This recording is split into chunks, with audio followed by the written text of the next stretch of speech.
explaining all of that stuff, we went and did some quests in the overworld, and then now we've entered another ordeal. And Actually, this one is... we've entered a story mission. Oh, a story mission. Ooh, okay. Yeah, this one's quite a bit different than the ordeal we saw previously, which just had a timer, and we just kind of went around trying to get points and just killing dudes. So this one actually has a lot more of a focus. So you can see I'm hitting these hedrons, and they're aligning, and they're doing different things for us. So it's not just like kill stuff, they're actual objectives. Yeah, an ordeal is built around an interesting piece of gameplay that's something that you want to like rack up the score on. The story missions have small mechanics within them, like the like turning the hedron so that way they can take down shields on different artifacts. So you can look at them. Feels more like you're going on a journey. These maps have little story beats. They'll usually have some sort of big encounter at the end, but we'll see. It'll feel very different than just running around one set area as he's progressing through the jungle and potentially making his way down to Call Harbridge as he's kind of discovering the merfolk threat that is coming into Zim right now. Mm-hmm. So it's a different feel. Again, this is fully multiplayer if you want to play it with 3 players. Also has 4 different difficulty modes that can give you much higher challenge for much larger reward. Yeah, that's something we haven't really shown too much about, I think, is the difficulty modes. So while you're going through these, like, this is super early game, guys. This is gonna be really easy. It's designed to be that way, just so you can sort of experience the story, you can figure out your buttons, get accustomed to it. This is still, like, essentially the tutorialized area. But once you've beaten this, and once you're like max level, you can come back to do this on higher difficulty levels with increased rewards.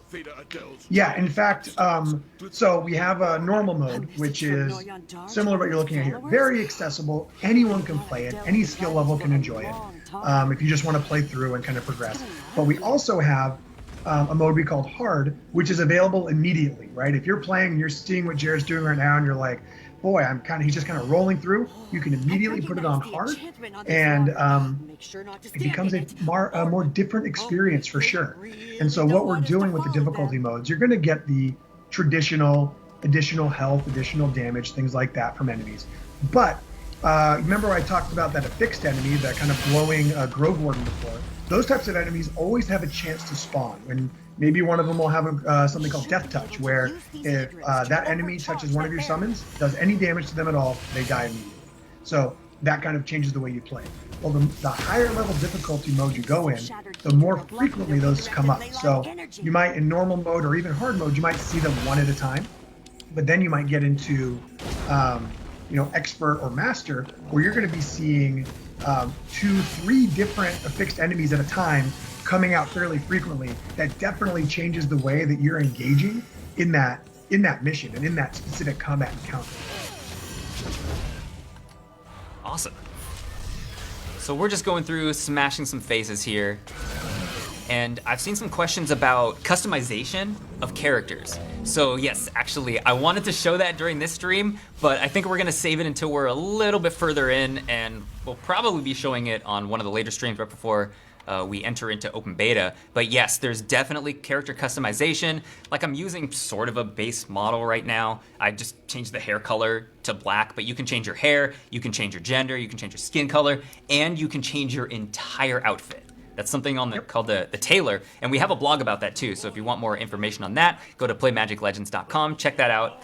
We have a bunch of cool blogs that we released last year while we were detailing some of the systems. And this is the first time we've really gotten to show some of them off in actual gameplay, live. Yeah, I'm a huge fan of things we've done in the Tailor. I know that we have some people on the team that they just want to come up with one cool Planeswalker costume, and that's just what they use no matter what class they're playing as. I'm one of those people that in my loadout, I change my costume to match the class that I'm playing as, because I just kind of want them to go together.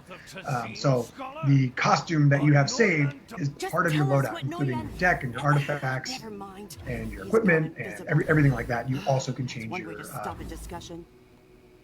Awesome. costume. So what's going on here? This is something we haven't seen before.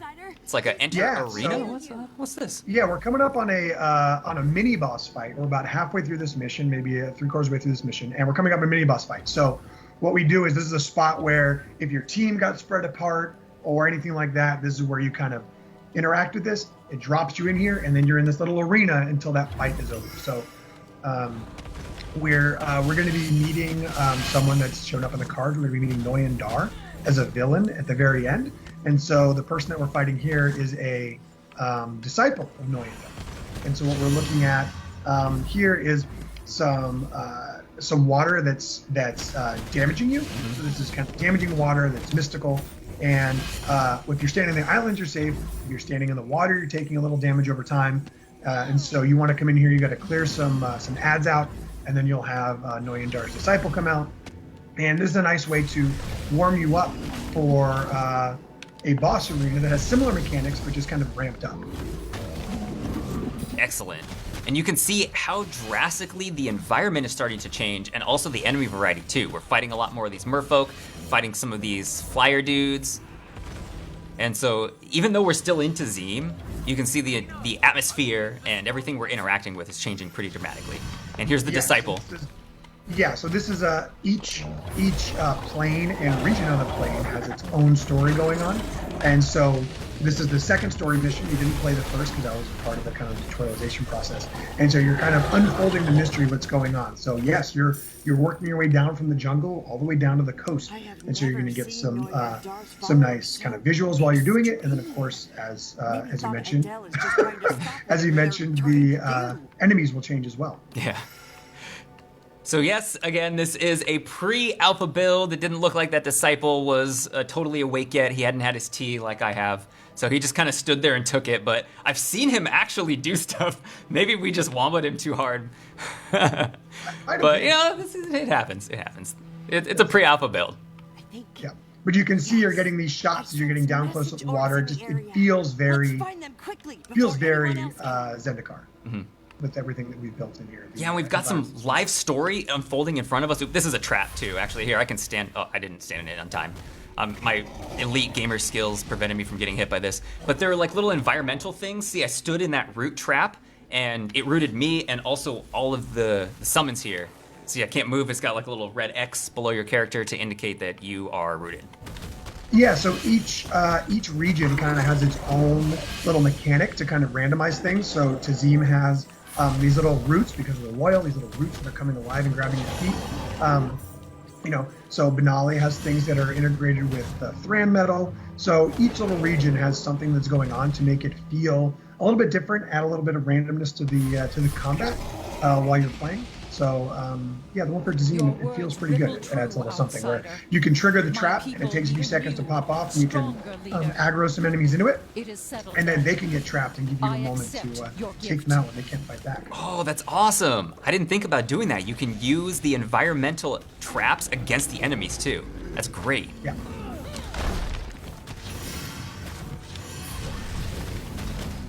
Cool.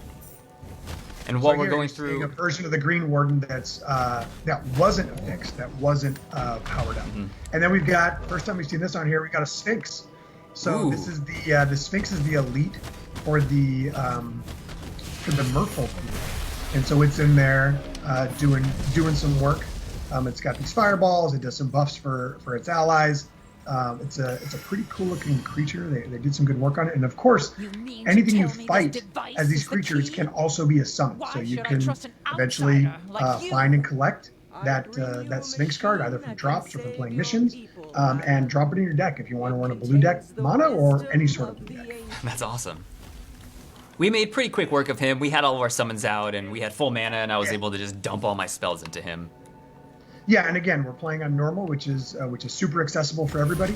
And yeah, it's kind of this ebb and flow where you have all your creatures out and you're kind of rolling, and then you lose some or your mana's low and you're in trouble. Jared's also been playing this for years. Yeah, I have been playing this for about 2 years now, and I always do some stream tests to make sure that everything works. So I've been through this a couple times already. Yep. So I am proficient at this game, as it were. Yeah. And we can see some of the story unfolding in front of us as well.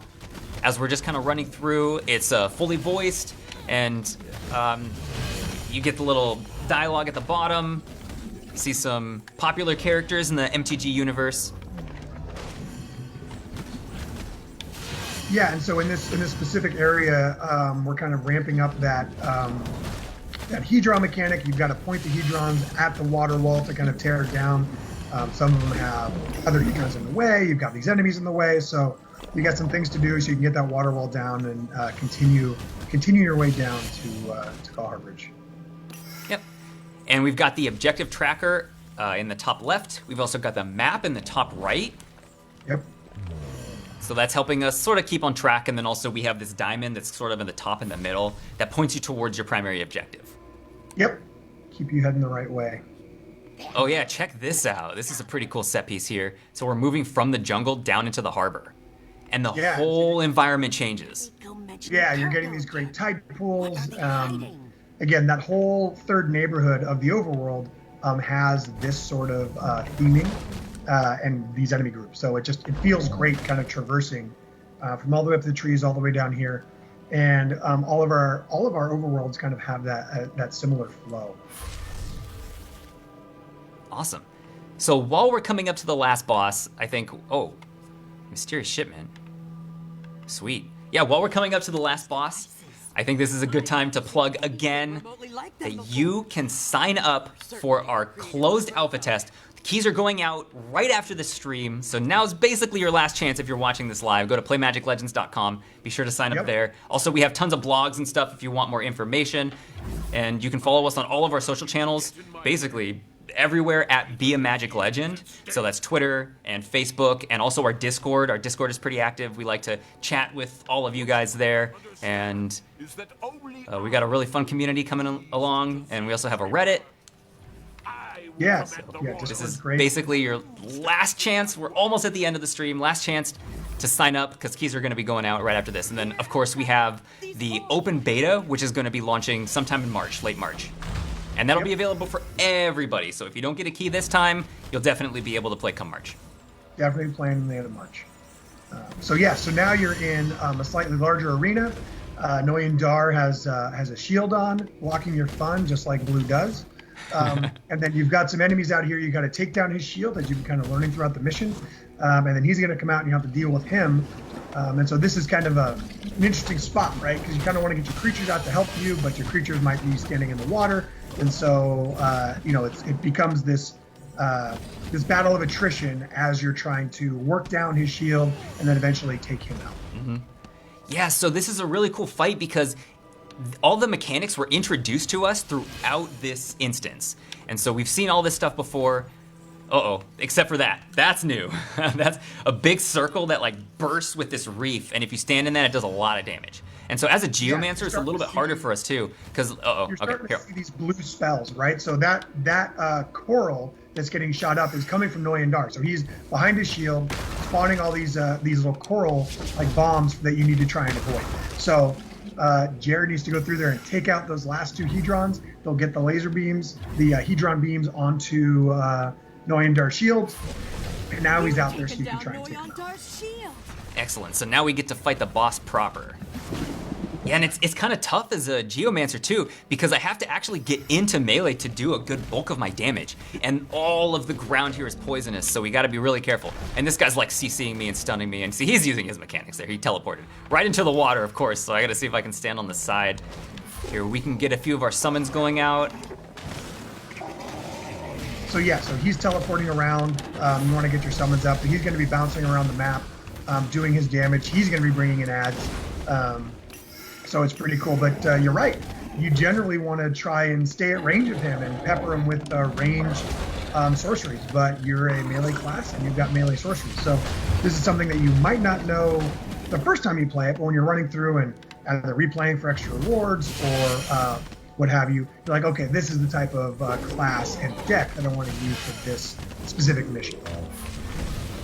So I've been using some combos as we're going around here too. We've been talking about so many other things, I think we kind of skipped over that, but there are actual combos that you can do between your cards, and there are some more passive things that you can just sort of make up as you go, as we just blast him. So about midway through that fight, I crit the hell out of this guy. So there are a few spells that that you can use to get increased damage, like fat amounts of damage. And yeah, so there's so Slag Strike, which is on the screen, Mhm. will crit someone guaranteed that's in the burn state. So you can use certain red spells like Pyroclasm. It sets things on fire, and then anything that is in the burn state, there are certain spells that will crit off of that. So it's guaranteed double damage on that burn state. And so Jared definitely smacked him with that right in the middle of that fight, and you saw that health bar drop pretty far. So here we are picking up our rewards, and then you'll pop back out in Tazim Overworld, and you're ready to, again, hit that Overworld, do some more quests in there, or continue through that Tazim story. Or once you're kind of out of this tutorialization, you can kind of bounce around between any plane or region you want and do those stories in any order that you feel like you want to do. Yeah. You can party up with your friends. You can do that again. Maybe help them along a little bit. Farm for some spell shards. Look for some spells that you might not have found yet or unlocked yet. Yeah, getting those drops is huge. And you might say like, oh, because I think we've announced all of our regions, like, oh, let's do that mission in Shiv and let's run around in there. And like, okay, well, now let's go to Gavni. I feel like doing the zombie thing. So you can just bounce around between those, even as you're progressing. You don't have to hit each region in order. Like once you get through Tazim, you can just bounce around and do each of those however you see fit. You're a planeswalker. Walk some planes. Awesome. And I think we actually have a little bit more time, so we're just going to cruise around the overworld and we'll look for some skirmishes. Yeah. Sweet. Yeah. Get you guys about a full hour of content here. So that pretty much wraps it up for like the story content that we were looking to show today. Again, this is super early on in the game. Oh, here we go. We got a new one right here. Defeat the Grotag goblins and Sporecap spiders. Awesome. Oh, I think so. Something that could be cool. You're level 6, so if we stay out here in the overworld, if you can build up your spark meter, then we can show people the Geomancer spark power. Yeah. Let's totally do that. Let's see if we can build that up. You can see by the color of the circle, right? It's green, and so it's similar to loot rarities, right? So this is a minor skirmish. There are minor, major, and special skirmishes on the map. In addition to little things we call deeds, they're kind of just small little like 1-minute quests that are kind of peppered throughout that kind of tell some of the story of the region and some of the flavor of the region. And then we saw one of them earlier. I wonder if one of them will come through again. We have these little mana sprites, mana wisps that are going through the area, and they're kind of glowing green. They have a shield on them, and they're empowering all the enemies around them, but they're dropping a currency called planar mana. So you kind of follow them, try and destroy them, try and kill the enemies that they've upgraded. And transitioning, he just killed that boss, dropped a ton of rewards as you saw on the side of the screen, and cleared this skirmish, which was awesome. Oops. Okay, we don't want to show that. I want to look at the map though. So I think just close your eyes real quick, chat. Close your eyes. Don't look. Okay, there we go. All right. It's good. You can open your eyes now. Don't worry about any of that stuff. We'll show that on future streams. I'm just going to cruise around the map. I think we're going to go south. Okay. Yeah, so like we were talking about the combo, I was able to pull that off again against the boss. So I strategically saved up my spells so that I was able to just nuke that guy down. And you saw I was doing a little bit, like peppering him up a little bit, and then we just dunked on him. And we took about like a quarter of his health in one quick, swift attack. And that's key in especially higher difficulty modes, is being smart about which spells you save in your hand. We have this because of the random hand, because you don't always have access to every single spell. It lets us make combos that could be considered overpowered because you can't pull them off all the time. So it's like, I want these 2 spells in a row. I got them when they come up. I'll just save them, not cast them, and save them for that specific moment. Or even sometimes a 2 or 3 spell combo. Okay, cool. Here's one right here. So here's the Mana Wisp that I was talking about before. So it's something that you can find. It empowers enemies, and he's dropping these little breadcrumbs. Like maybe you're not, maybe you didn't find him right away, but you'll see the breadcrumb. You want to try and take him out, and then he's shielded back up again. And he's going over here. Now these enemies, they have boosted damage, and when they die, they also drop some planar mana. So you're kind of chasing this guy down, and if you leave him alone for too long, he'll disappear. But you really want to finish him off because he drops a bunch of rewards. Then you can pick those up, and those are super valuable for progressing your realm, which we talked about in a previous blog. So if you're like, oh man, I really need green mana, green planar mana for my realm to level that up, then you're going to want to run through and hunt around into Tazim and be on top of those mana wisps when they show up. And we were pretty fortunate that there weren't too many enemies around. Because sometimes when you just get mobbed by dudes and you're trying to chase one of them down and you're like, there's just so many things around taking your attention away and they're distracting you and they're CCing you and they're blocking you. So that was, it's being very nice for us on stream today, but usually it's not that easy to chase them down. Yeah, so Jared made it back to that same area where this skirmish was. It popped back up, so that kind of random, it didn't appear. But that Mana-Wisp, you might be doing just fine in here, and then it just kind of rolls right through the skirmish you were doing, and it's just like, oh no, because all of a sudden, all those enemies that you were feeling pretty confident with are now empowered, and you're having a tough time. Something else, I think I've been showing it off just because I do it habitually now, but I don't think we've really talked about on stream live, is the 2-stage targeting. So I think we alluded to it earlier, but here I have a chance to show it with Magma Burst. So you can see this this blue cone right here, and I can aim that. So I'm like actively aiming this wherever I want it to go. You can do that with mouse and keyboard too. Yeah, and then so you just hold that pointer where you want to go and you let go, and then it fires. So it gives you a chance to precisely point your spell exactly where you want it to go. And if you're holding it down and you decided like, oh, we killed those guys, I don't want to waste it, you can pull your trigger or cast any of your main abilities, your primary abilities, and it'll just deactivate your 2-stage target. So, you perfectly lined up that that lava vortex to make sure you hit as many people as possible. You could do that with heals. You could do that with buffs. In fact, we have a buff that's called Mighty Bellow that spreads a +6/6 to anything that's inside of it. So if you had 6 creatures inside of it, then they'll all get +1/+1. If you're able to kind of position it so it's only on your Baloth, then that Baloth will get +6/6, and it'll be a 12/12 for the duration of that spell. So it kind of lets you choose how you want to make that work. Cool. So that 2-stage targeting works in a variety of ways. And I've sort of been sandbagging here because we wanted to get the spark power. So we're going to go ahead and trigger this right now. Check this out. Yeah, boom. Yeah, so you know it's ready because that little meter, that little star in the middle popped up. Check this out. Awesome. Everything's dead already, but at least we get to show it off. Yeah, you still get to show it off. So it's super cool, rolling through guys.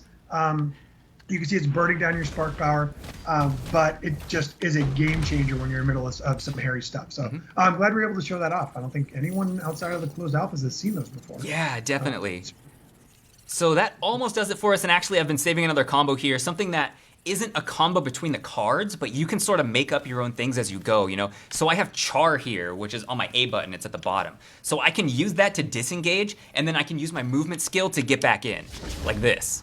And I really like doing that. It's so fun, and it does a lot of damage too. And so it sort of distances you, and you can leap out of attacks, and then leap right back into them. So there's a bunch of cool stuff like that you can just sort of make up on the fly. Yeah, Char is great. We've kind of talked about it internally like a double-barreled shotgun, right? It like pushes you back. And so I've actually used it offensively where I'm about to finish off a group and I'll use it to push me into another group and then set off some powers right in there. So it's pretty cool. Yeah, I really like to use it as another movement skill too, because you can just sort of move yourself backwards a little bit. So if you're like trying to run from some dudes or you just want to kite a little bit, then it's awesome for doing that. So sweet, here's our old buddy Noyan Dar. After we completed that quest. We don't want to spoil too much of the story for you guys. That's why I sort of just been mashing through all the dialogue. So we're back in town, we can continue going, but unfortunately that's all the time we have for today. So we're gonna have to cut the gameplay there. Again, real quick, before you guys are done, definitely go to our website, sign up for our alpha right now because the keys are gonna be going out right after the stream in like 4 minutes. So if you're watching this live, hit up playmagiclegends.com, sign up there, and also be sure to check out all of our social channels. We're gonna be doing a lot more of these. We're gonna have so much more content to show you guys. Not just the closed alpha, which will just be a small group of people, but like Rakosa said earlier, 80,000 people for this test, I believe. So that's the biggest one we've done so far. And then in March, we're going to be doing an open beta. So everybody will be able to play. It'll be quite a different experience than what we've seen here today too, because this is just a closed environment. It's, the pre-alpha build even made specifically for us for this stream. So you'll be able to access all of the stuff that will be in the game, all the different classes. You'll be able to access all the different zones, everything. So be looking forward to that. Yeah, absolutely. And open beta, no wipes. Everyone in there, no codes. It's gonna be an awesome experience. Yeah. was super fun being able to show this off today. I know this is our first time, again, being able to show actual straight gameplay. And this was pretty early on in the game. This was like sort of the tutorialized experience, but post like handholdy tutorial, actually when we get out into the open world. So we got to see an ordeal, which is like one of our instance dungeons. We got to see a story mission, which is also sort of an instance dungeon. We got to see some stuff in the overworld, some of the skirmishes. We got to see random events. We got to see teleporting. We got to see a bunch of skills. We got to see character upgrading, all of that. And there's so much more we haven't even touched yet that we're gonna be showing off in future streams. Like we sort of hinted at some of the things like the equipment, which Rikosa talked about very briefly in our most recent Dev Diary video. So if you haven't seen that, hit up our YouTube channel. We've got it on there. We've also got it on our social channels at Be a Magic Legend. And I think that just about does it. Any closing words, Rikosa? Anything else that we didn't mention during all this content? We talked about a lot. I'm just really excited to finally start showing things off. I'm glad that people know when everyone can get in. I'm excited for the next closed alpha, and I'm looking forward for more people to kind of look at the game and give us that great feedback. Yeah, definitely. Me too. I'm super stoked. It was so fun being able to show this off today. We'll have more great things coming in the future. So again, follow us on our social channels at beamagiclegend.com. We'll be letting you guys know when we're going to be doing the next stream. We'll be letting you know when we have new videos and reveals. We'll have blogs, all sorts of awesome stuff that we can't wait to show you guys. We've been waiting so long, and we're almost there. We're almost at open beta when you will be able to play from your own home whenever you want. It'll be for everybody to play. So I think that about wraps it up. So for myself, everybody at Perfect World, for Rikosa, everybody at Cryptic, we're so happy that you were here to join us for this. Follow us on our social channels. Sign up real quick. You only have like 1 minute left. PlayMagicLegends.com, and we'll see you next time. See you next time. Cool. Wave till we're out. Bye.